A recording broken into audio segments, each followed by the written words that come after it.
Мяняем амбушюры ў слухаўках. Усе дзеянні выкананы непрафесіяналкай, таму калі ў мяне раптоўна атрымаецца, можаце смела за мной паўтараць. Распакоўка. Для пачатку адлепліваем арыгінальнае. Канешне, у параўнанні з тымі, што я заказала з Аліэкспрэса, бачна, што рэч была якасная. АСМР.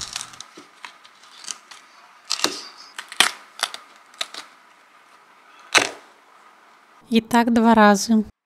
Тут я вырашыла, што трэба змыць клей вадой. Пластыкавую штуковіну ўстаўляем у новы амбушюр. Тут глядзіце уважліва, якім вы бокам гэта робіце, бо калі не тым, яно потым не зашоўкнецца. Па меру здаецца, што падышло нармалёва. Вырашыла я, што трэба прыклеіць усё, як у арыгінале было. Было гэта таксама маёй памылкай, бо бок-то я не праверыла і прыйшлось потым адклеіваць усё назад. Зрабілі невялікія дзірачкі, каб зашоўкнулось добра. Ну і гатова. Вось вынік.